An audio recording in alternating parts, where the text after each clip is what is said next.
Hey, architecture firm owners and emerging leaders. Get ready for unparalleled insight into the development of a world-class architecture firm and a worldwide organization driving the digital transformation of the design and construction industry. With Build Smart, the podcast that's changing how our profession operates. We share the incredible stories behind innovation in the building industry with my friend and co-host, Patrick McLeamy, FAIA, former CEO of the international architecture firm, HOK. You know, Yamasaki's office or firm lasted during his lifetime. And when he passed away, I think that was the end of the Yamasaki office. Helmut did not want that. He wanted a firm that would live out and grow beyond the founders.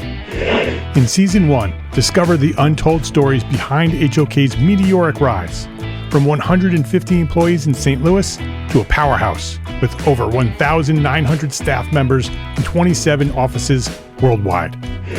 You know, they weren't as polite as the Kojima people.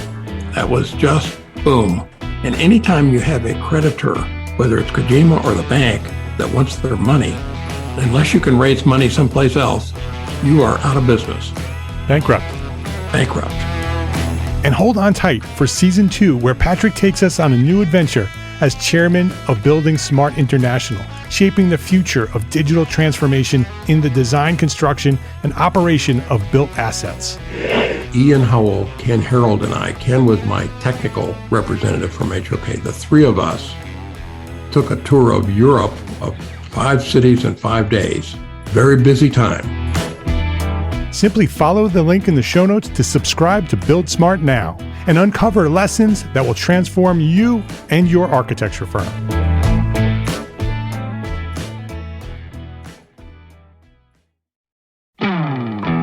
Hey, architecture firm owners and emerging leaders.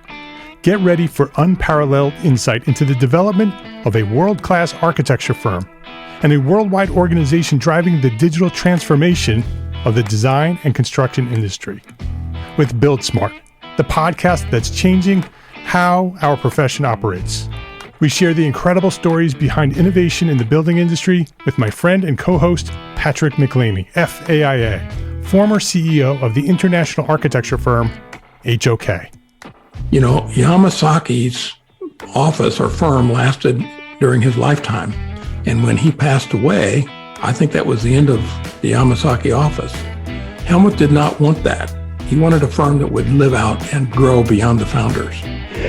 In Season 1, discover the untold stories behind HOK's meteoric rise, from 150 employees in St. Louis to a powerhouse with over 1,900 staff members and 27 offices worldwide. You know, they weren't as polite as the Kojima people. That was just boom. And anytime you have a creditor, whether it's Kojima or the bank, that wants their money, unless you can raise money someplace else, you are out of business. Bankrupt. And hold on tight for Season 2, where Patrick takes us on a new adventure as chairman of Building Smart International, shaping the future of digital transformation in the design, construction, and operation of built assets. Ian Howell, Ken Harold, and I, Ken was my technical representative from HOK. The three of us took a tour of Europe of 5 cities in 5 days. Very busy time. Simply follow the link in the show notes to subscribe to Build Smart now and uncover lessons that will transform you and your architecture firm.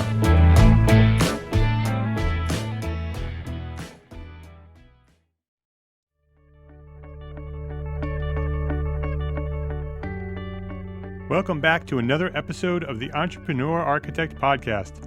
I'm your host, Mark R. LePage, and this is episode 6.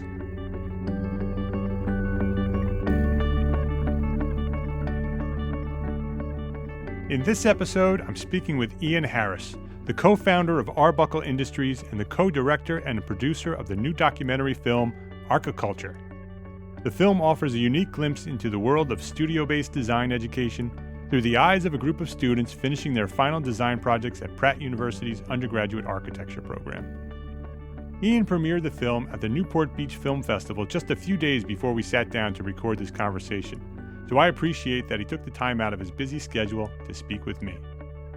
We discussed the film's development, the state of architectural education, the crisis within our own profession, and we even proposed a few solutions. It was a great conversation, so I know you're going to love this one. Let's get right into it. Here's the interview. Ian, welcome to the Entrepreneur Architect Podcast. Hello, how's it going? Yeah, it's going well. Thanks for being here and taking some time out. I know you're crazy busy right now.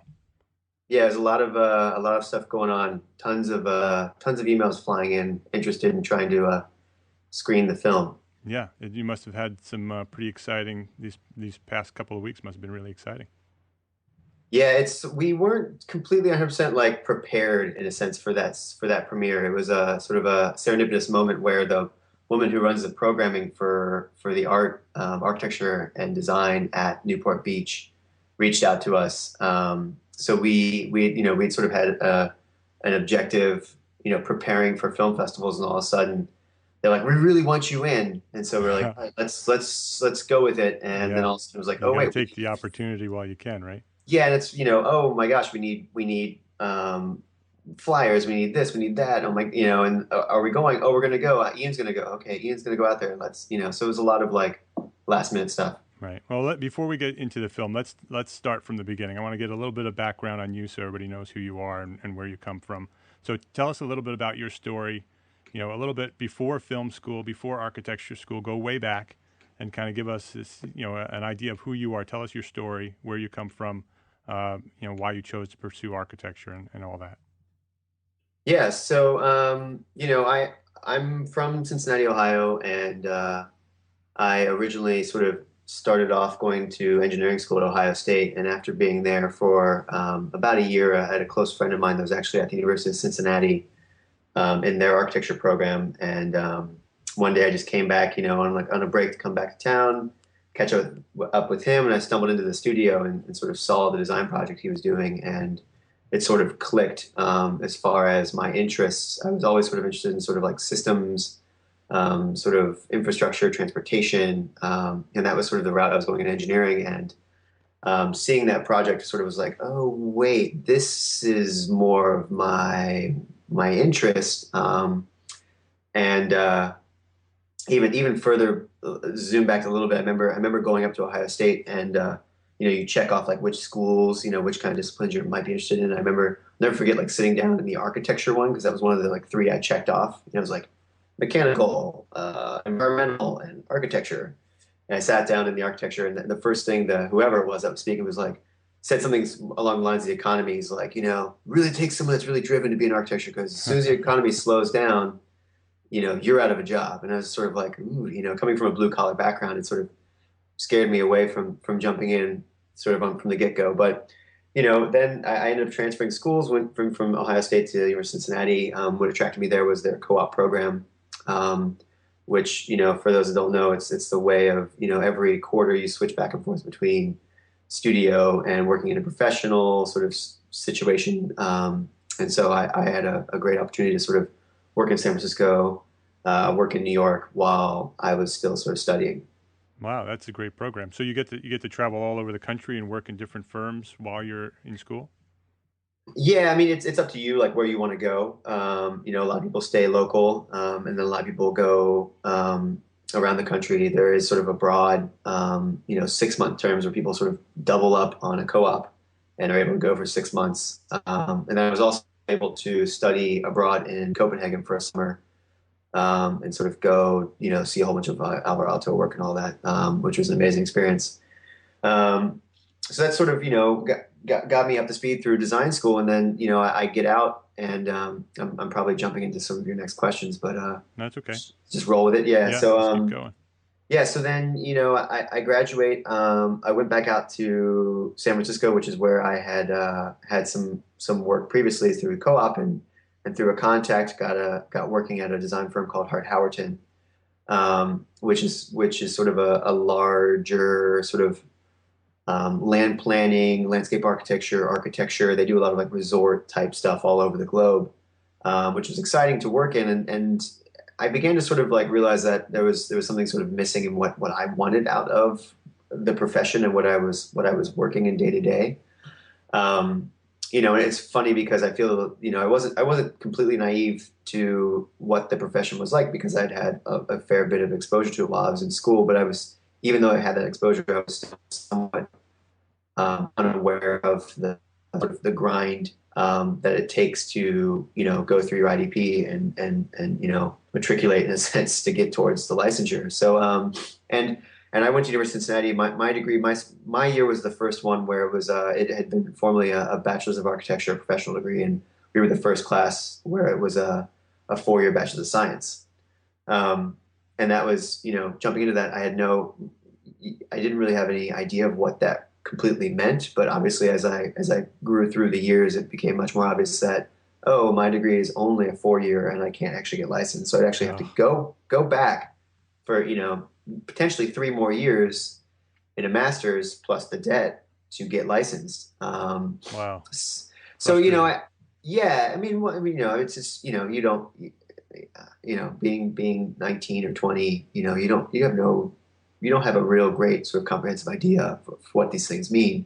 At least I didn't. Right. People probably do, but I was naive. And so, I'm out in San Francisco, I'm working, and a guy that sits across me that just starts out of school, David Krantz, had, a buddy at the time, we're going out and getting, after hours drinks after work with colleagues and stuff, and everyone's sort of talking about, the good old days of studio and sort of rekindling these memories of the crazy experiences in studio.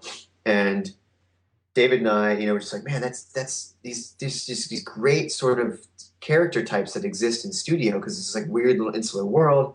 And both myself and David were really into sort of documentary films, and just, we were probably, drinking a few beers in and we were like, man, it'd be a great film. That'd be awesome to watch that, assuming that someone had made it. And you sober up and you look around online and no one has. And, that sort of got us thinking, well, maybe we should do it.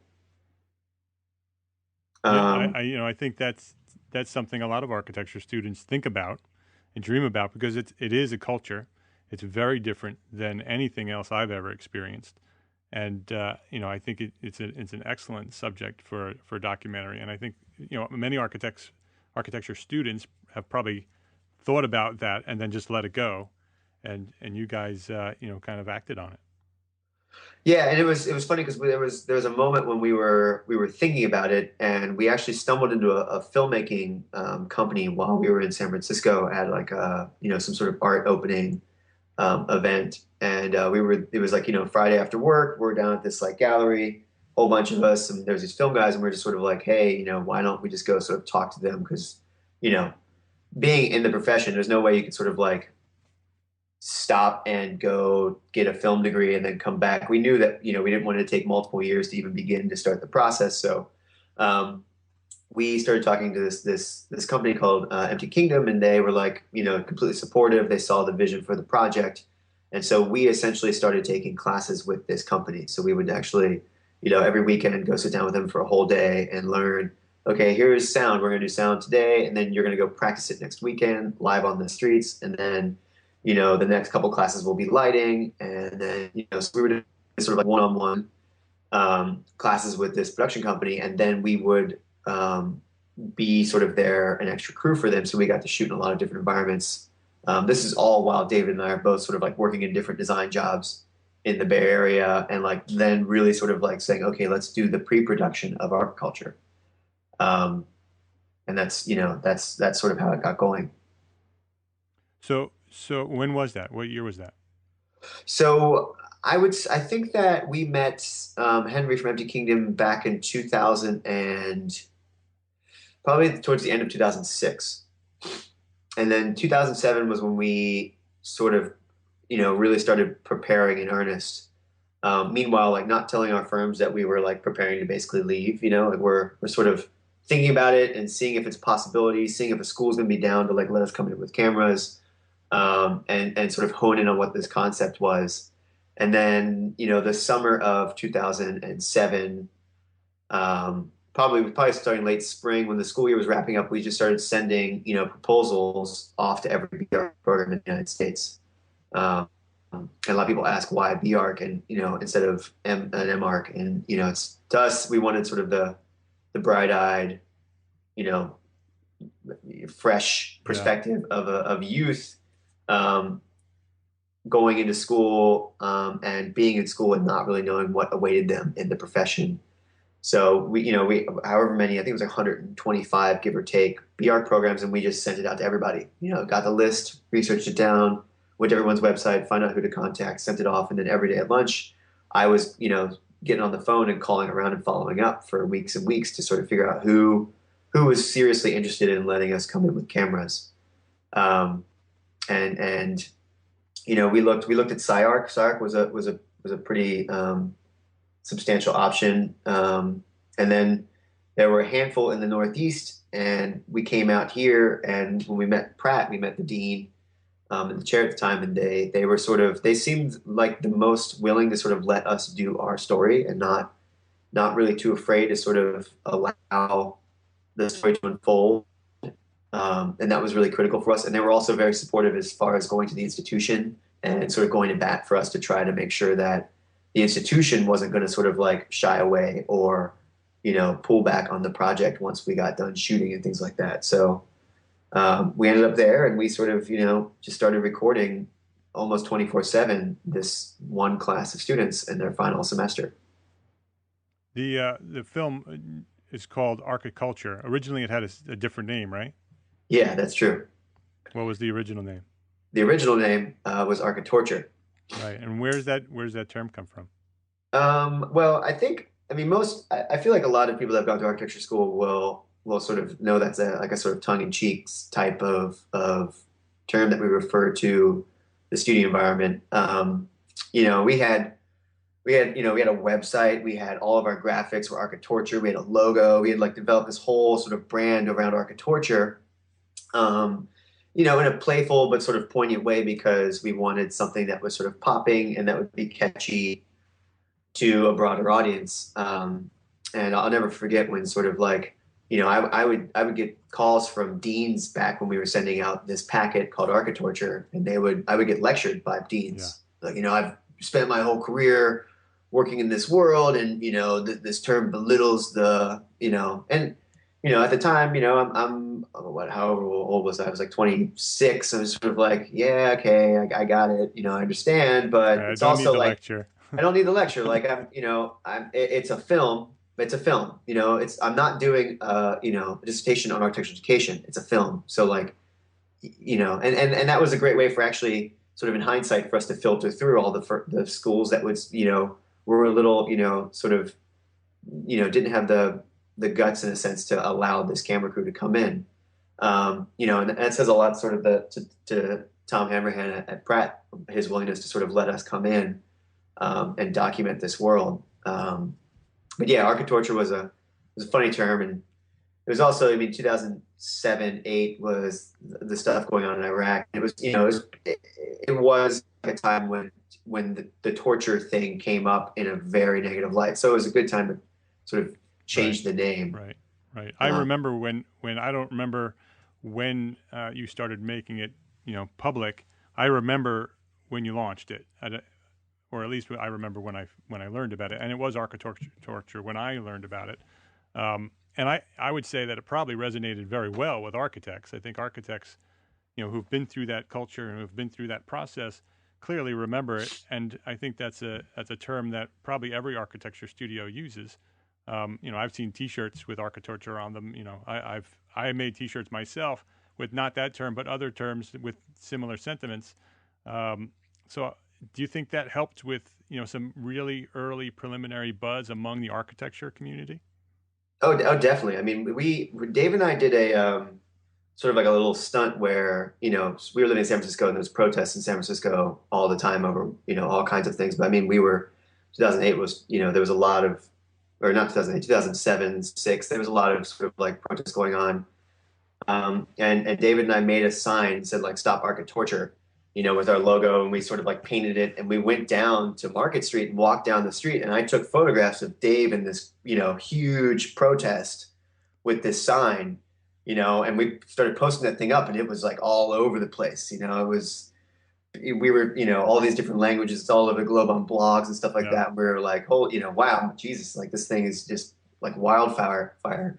And it's funny though, because like in sort of the retrospect of us making this film, that brings up a big thing. Like we, early on, there was this sort of like all the filmmakers in the film world, people were like, oh, this is a great idea. You guys should, mobilize this following, get them behind the project, and Dave and I were like super active. We like had this blog going, and it was more sort of like an aggregator. Like we were just posting other content and writing our own stuff and getting like lots of hits. And we were doing a great job of like being sort of very socially active online with, I mean, Twitter didn't even exist yet. Facebook had just sort of opened up to the public. I mean, this is how long ago we started this thing. So, we were using all these tools and everything that existed at the time, but I think we almost built too much of momentum too early. Yeah. When, for a film, it's, there was a following to archiculture and architorture and sort of like what that meant in that area, but it was taking so much energy to sort of like upkeep this momentum and this buzz of this project. Right, hard to manage.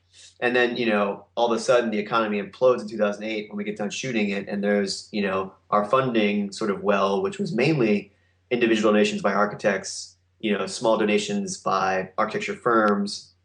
All of a sudden that disappears. And, Dave and I were like, okay, we have nothing. We put all of our money into this film to shoot it. We just shot it. We've got 200 hours of footage sitting here. Oh my God, we have no income source. We have nothing to fund this project. We're we were totally freaked out. So yeah, I'm probably going on crazy tangents, which I'm known to do, but that's all, sort of all good. Yeah, go ahead. Sorry. No, it's good. The funding is very interesting to me. I mean, how was it ultimately funded? So basically, I mean, it's difficult for me to sort of like know all of the final numbers on the project, but a lot of it was David and I just sort of taking the money that we saved up from working the profession for a few years and pushing it in. We got a large grant from the Arnold Bruner grant by the Center for Architecture Foundation here in New York, we got that in I think 2010. Which essentially was the money that we used to edit the film. And then all of the funds to sort of color correct it, do the audio and composition stuff of late has been sort of, our company sort of just pushing an investment into the film. So yeah, I mean, it was mainly, David and I using our network of friends in the profession, family members, begging them for donations, if you will, to make it happen. So, I mean, 10 years in the making, essentially. Are there any specific lessons you could share with either failure or success that you've learned from the project? Yeah, I mean, there's a couple of different angles to sort of answer that question. As a filmmaker, there's lots of lessons learned, for sure. And that's, like one of the ones that I just mentioned was the aspect of how to sort of mobilize your following and to connect them with the project and make them sort of feel a part of it. Because that's, in the sort of modern day field of indie filmmaking and filmmaking, you want your audience to basically be a part of the project as you produce it, and get them involved and pull them in to sort of use them as a resource to give you sort of input in the process of making the film. Looking back on it, we were extremely naive to what it took to sort of make this film. And it's, I mean, even now looking at it, how much energy it took to make a 25-minute short film is just completely ridiculous. And a lot of that was David and I learning, by the fire along the way, producing our first film piece. I mean, we were shooting this in an attempt to make a feature film.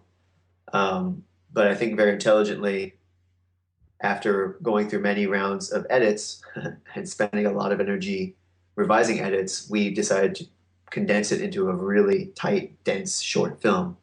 One of the great comments that came out of the premiere at the Q&A that I attended at the end, there was a gentleman that was, one person put it really specifically, is like, I really want to see more of some of these threads that you bring up, where's the rest of that? I want to see more of that. Why didn't you, and we've gotten a lot of questions of, why don't you guys shoot more schools, or why don't you, continue to shoot this, and it's like, that's someone else's project, like we're not doing a film that sort of encompasses all of our education. This is just, jumping into one little world, hanging out in that world, seeing what it's like, and reflecting upon the broader spectrum of what it is for architectural education. So, we see it as like sort of like a really dense like onion, or, head of lettuce, where you peel back these layers, and there's a lot of topics and aspects that you can sort of pull out and have conversations about. So that's a goal of ours, to have a lot of sort of discussions that stem out of this film. The timing, I think the timing might be perfect, as long as it's taken you. I think there's a trend right now throughout society, and I see it happening in architecture as well, that we're becoming a less industrial society, and we're moving toward being a more human society. I think the internet has played a huge role in that, and has certainly encouraged architects to go online and kind of tell their personal stories. Through my blog and through my podcast, that's what I try to do. The guys over at archiSpeak podcast, I don't know if you listen to the archiSpeak podcast, but there's 3 architects that do a bi-weekly podcast and talk about the human side, sort of the hidden side of architecture, the things that people don't typically know. I think that's a trend that's happening throughout our society.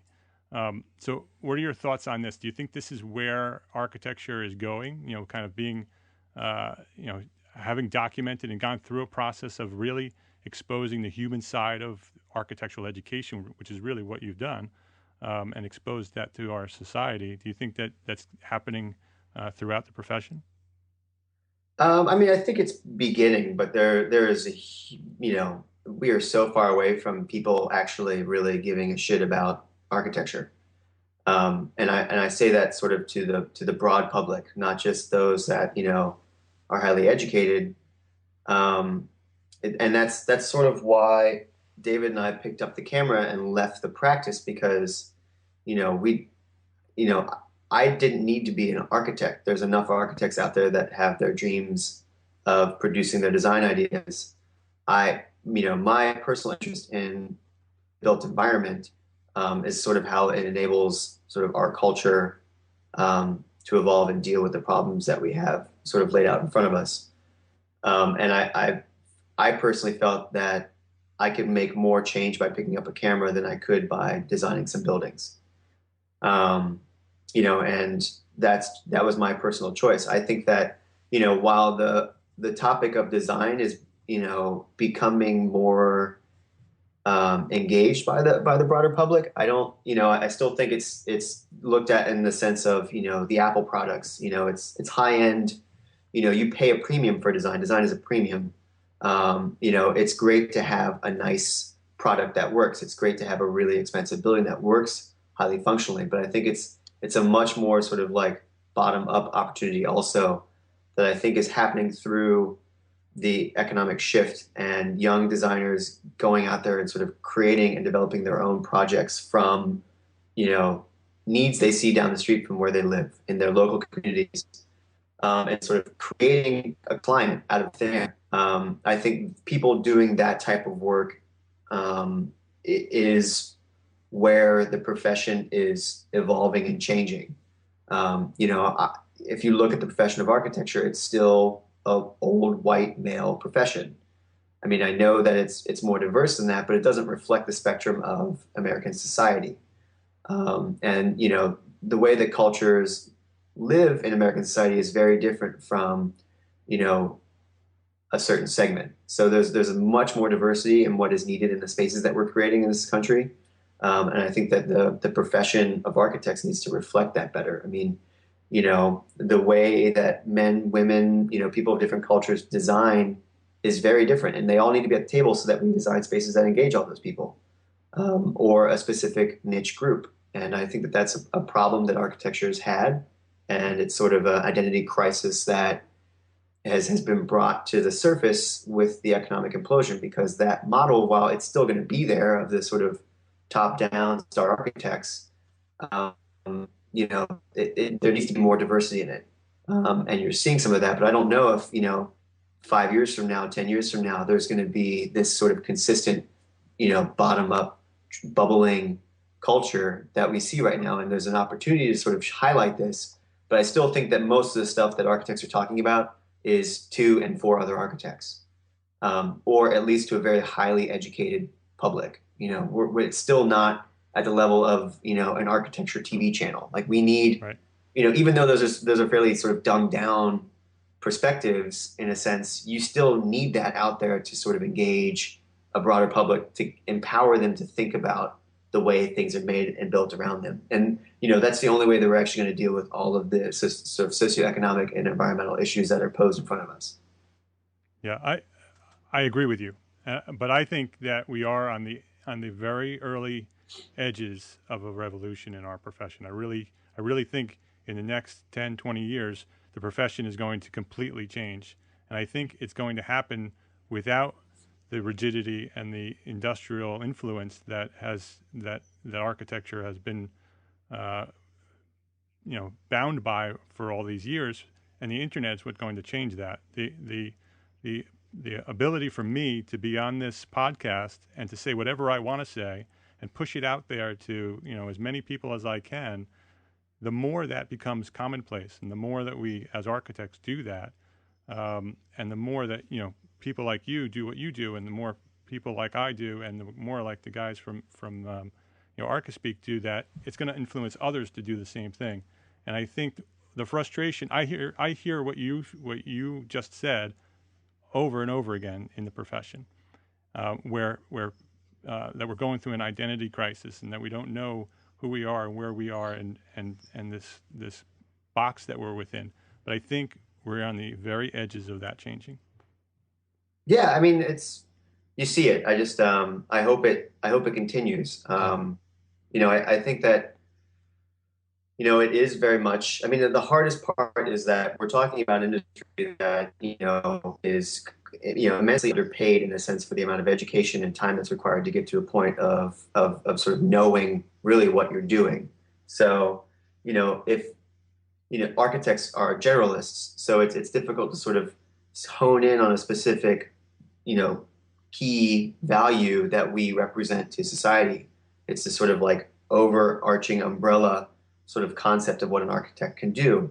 And so this, in the past 10 years since I, ever got involved with architecture and, was coming out of school and everything, everyone's always saying that, architects are these sort of masters of so many different disciplines. But, we sort of cannibalize and pull in, tools from other places. We're not the sort of masters of this great domain. We need to forcefully insert ourselves and to train students to be able to sort of command those conversations. And I still think that we're training architecture students to sort of plug into this sort of star architect, omnipotent top designer with this giant pyramid that goes, top down, and the skills that are needed to sort of create your own project and to develop a business model and to do community sort of community engagement and present is not what we're doing. We're training architects to sort of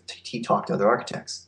And these are like huge overarching blanket statements for, there's programs out there that do this stuff. There's programs out there that are very much interested in sort of the public interest sort of side of things. But, if you're looking at the whole thing, we're still pumping out generations of architects that are going towards this structure that, we're seeing that's not as high as a priority. So there is an identity crisis with people that are coming out of like, what do I do with this degree? I wanted sort of more sort of cause or benefit and support to culture, and they're not getting it.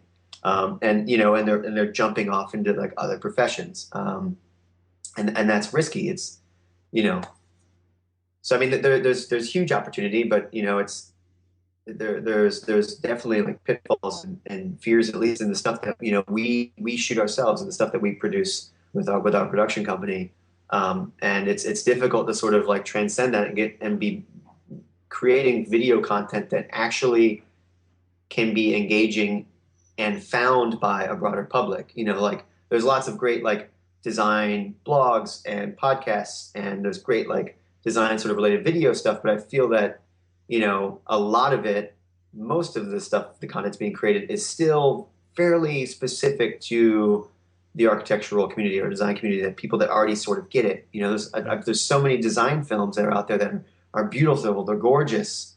You learn something by going in, but my mom in the Midwest is not going to watch that unless someone says, we're going to go watch a design film. Right. So Right. like we still need to sort of change the entire beginning of how this is being discussed. And that's, we still need all of this stuff, the discourse that exists. We just need to sort of like begin to like roll that over and change it and discover the underbelly of sort of the profession. How do you think we do that? You have any ideas on how to get that Are you started? there? Sorry, I missed the beginning of that response. I was just wondering what your thought was on how do we get there? I mean, that's part of what I'm doing and why I do it. Is to try to help change the profession from the architects out, to try to get architects to think differently and to realize that, the traditional practice is not the only thing that we could be doing. We could be doing other things and still be architects.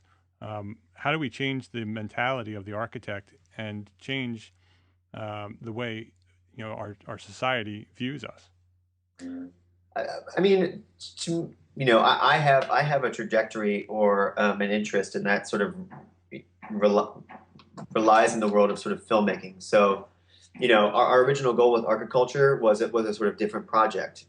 We hoped that it was going to be a character-based doc that was going to be a feature that would be made for a broad documentary viewing audience.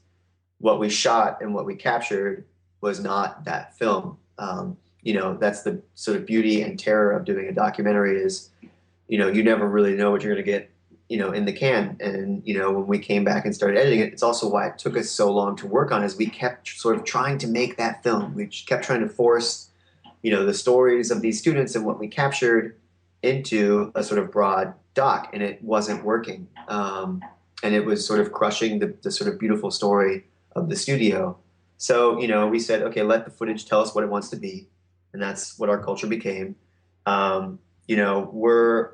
David and I are working on other films. Dave is the co-producer on a documentary right now called Girls Show, and that's been shot and it's in post-production. And has sort of nothing to do with design. So, we're also trying to sort of evolve as filmmakers, but there's a film script that we've sort of hashed out from archiCULTURE and pulled topics out of into a film project that we're referring to right now as Built. And in the sort of most general, sort of simple, one-liner, it's essentially food ink for the built environment. I think that, we're interested in making a film that is an eye-opening, mass media, broad audience documentary about the built environment. There has been films that have been made about the building, industry and built environment. Manufactured Landscapes is a great one. Gary Huswitz's Urbanize is a good one, but I still feel like those, they range from sort of like art films to, inside baseball films about the design world that designers are going to love and watch. I think you still need that. You need that broader audience appeal documentary that has real human stories of people being impacted by the built environment. So that film has, a handful of architects. It's mainly not architects talking about architecture, because architects can only talk about architecture to other architects, really. They sort of honestly are not good about talking about architecture to people that don't understand it. And so, it's us finding who those people are, and we've constructed a script around that. And sort of that's the next step, is to sort of hopefully use the momentum out of archiCULTURE to line up some funding and get that project rolling as sort of the next doc that we would produce, besides, all the other video stuff that we're doing through our company. Do you have a title for that new one? Yeah, the working title is Built. Built. I'll have to look for it. Straight Built. Sounds all great. we have is a Twitter account right now. So it's called Built Film, or the @ Built Film. I've sort of started constructing a website for it. So just to sort of get it on the page. but yeah, if anybody's out there looking to fund a documentary, Yeah. That's sort of where we want to go. And that's to me, that's what needs to happen. But there's so many other different angles of how to work at it. It's, and that's just the one that we're attempting to do. Yeah. And I think if lots of architects and lots of, people who are interested in the subject hit it from different points of view. I mean, when you hit them with a feature film, is it going to be a feature? Is that the intent? Yeah. Oh yeah. Yeah. I mean, a feature is the only, I mean, a short is a great, medium. And I think our goal with art culture ultimately is to get this thing, beyond doing sort of a tour through like AIA chapters, AIAS chapters, getting school groups and sort of doing that. Right. Those types of screenings, which is, I'm sort of going back on what I said, but that's sort of like talking to the architectural community. Right. And I think art culture is largely a film that is going to sort of create a lot of discussion within the architecture community, because it's going to be a way for them to sort of reflect and an impetus to have these conversations about how we're training architects and what type of profession we have in front of us. I think, my mom test in Ohio, she can watch art culture and learn a lot of stuff and get an understanding of this world.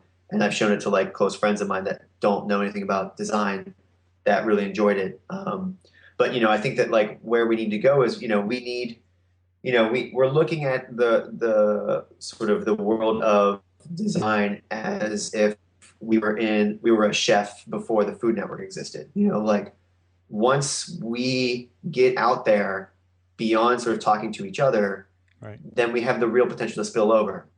And I think that's and I think that interest is coming because, people haven't really connected the dots about where, the solution to our energy crisis is in our buildings. The solution to a lot of issues is sort of within our built environment.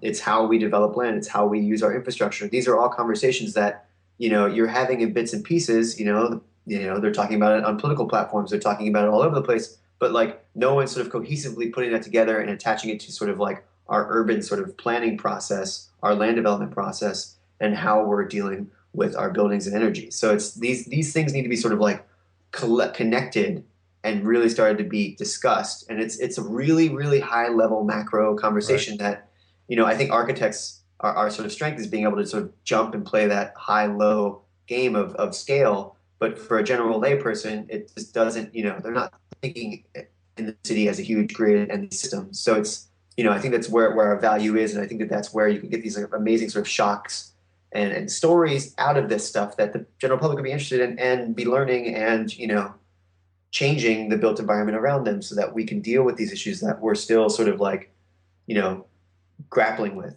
Right. I agree with you. And I think architects can save the world.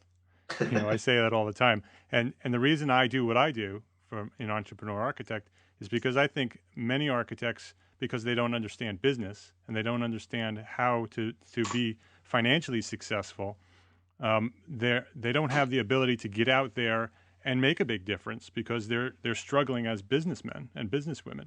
And so I look at it as if I can be out there teaching people how to be more successful as architects from a business point of view, then they can stop struggling and they can go out and save the world. No, I mean I think that like leads me back to like the aspect of the question of like sort of like how we're training our architects and like, what are some of the improvements that can be made and sort of our perspective. And that's it. Like architects are coming out not trained to be able to handle their own projects. A lot of architects are coming out trained just to go straight into a big firm and sort of plug in with the newest technology, the newest sort of software. And then from there, they start off at sort of ground zero, while the previous 4 or 5, years, you've been trained to hone in on your concept of design. And you get into the profession, the amount of budget that's in a building for design is microscopic. It's, 7%, 8%, if you're lucky, it might be up to 10, of a high-end complex skin building of Gary, is that 14%? But still, that's like, there's everything else that architects have to do that is the business. And, while that's scary, and I think we need to sort of like have people prepared to be able to design, obviously, maybe there's different degrees that we need to be offering. Yeah. That's, and other countries do this where, it's sort of like the drafts person and, where you could be trained in specific sort of like language or traits within the process of the building industry. And we're not training every architect to be the star architect. Yeah, I love that idea. I love that we could become specialists. We can all be architects, but maybe we all have our little niche in making the whole system work. Yeah. I love it. Well, I think that's a great place to end it. I appreciate your time. Yeah, definitely. This is a lot of fun. Yeah. What's the best way to contact you if listeners wanted to, say thank you or reach out and ask a question? Yeah. So the archiCULTURE, we have a website for that, archiculturefilm.com. And you can go on there and find information sort of like about, that project, its history, the trailers on there. You can sign up on that website and you can actually enter in where you're located so that when a screening becomes available anywhere near you, we'll send you an email so that you can like actually go see it. And that film will hopefully be sort of out more sort of like a video on demand by, about a year from now. Our big goal is to actually get that out in sort of educational markets like K through 12 so that high school students can be watching this thing in high school and discussing it and thinking about it as a career path. As far as contacting myself or David Krantz, who is the sort of co-producer director on the film, we have a company called Arbuckle Industries. So it's arbuckle-industries.com, and that's sort of where you can reach both of us. That's our contact information. All of our other films, short video format stuff we've done in, about the High Line or various other architects. So all the investors who want to invest in Built should go to that website and go to Arbuckle. You can follow us. We have an archiCULTURE Twitter account. It's just at archiCULTURE. We have a Built account, which is at Built Film. We have the Twitter stuff, but if you want to sort of shoot us an email, you can reach us through either archiCULTURE or Arbuckle Industries. Great, awesome. Thanks for your time. I appreciate it. It's been great. Yeah, Mark, it was a lot of fun. So was I right? Wasn't that a great conversation? So what do you think? What are your thoughts on the topics we discussed in this episode? Head on over to the blog and leave a comment at entrearchitect.com/episode 6. Next week, I'm heading west to Colorado. I'll be representing you, the Entrepreneur Architects Tribe, at AIA National Convention in Denver. I've been invited by AIA National to participate on stage for several events, and I'll be attending the screening of the archiCULTURE film. I've been asked to contribute to a panel of students, educators, professionals, and Ian Harris to talk about the film and to discuss the current state of our architectural education system. I'm excited to be part of that event, and I hope to see you there. It's taking place on Friday, June 21st at 2 p.m. If you see me in Denver, make sure you introduce yourself and say hi. 2 quick things before we wrap this up. First, if you haven't signed up for my free weekly newsletter, the Entrepreneur Architect Report, please do so right now by visiting entrearchitect.com/newsletter and subscribe. Last week alone, I had more than 100 people sign up, so you don't want to miss out. You won't be disappointed, I promise. Please go do that right now, entrearchitect.com/newsletter. Second, please visit iTunes and rate the Entrepreneur Architect podcast. If you liked my conversation with Ian, please leave me a short written review as well and tell me what you think. I want this show to be the best it can be, and your comments are incredibly helpful. And I've made it very simple. Just go to entrearchitect.com/iTunes and you'll be sent straight to the place where you need to be to rate the show. That's entrearchitect.com/iTunes. And to those of you who've already left me a review, I thank you very much. And so that's it for this episode. My name is Mark R. LePage, and I am an entrepreneur architect. Thanks for listening.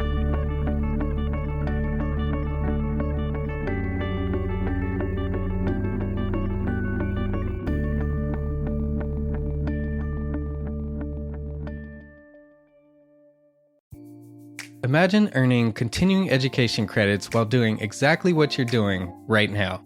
Well, you can. Gable Media has revolutionized the way you earn your continuing education credits with a groundbreaking approach. Forget running around town and scouring the internet for credit-worthy courses. Fulfill your CE requirements effortlessly by listening to engaging podcasts just like the one you're listening to now. Our podcasts are designed to educate, entertain, and inspire, all in a user-friendly environment. But wait, there's more. Architects, Gable Media is also approved as an AIA continuing education services provider. Upon completion, we handle everything, from reporting your hours directly to the AIA to storing your certificates in your personal Gable Media profile for your self-reporting needs. So follow the link in the show notes and start earning your credits in the most innovative and entertaining way possible with Gable Media. Attention architects and creative minds, get ready to supercharge your brand with Build Your Brand, the podcast that's unlocking the secrets of branding success for creatives. Hey there, it's Mark Arlepage, founder of Entre Architect, and I'm inviting you to join my friend, architect marketing expert Jeff Eccles at Build Your Brand podcast, where he explores the captivating stories of the world's top brands and transforms their lessons into powerful moves for small firm architects and creatives like you. In Season 1, Jeff shares the thrilling tale of Southwest Airlines, where he dissects their journey to the summit and distills it into strategies tailor-made for you. It's important to keep in mind that companies like Southwest compete in the real world, just like you, and face real-world challenges, just like you.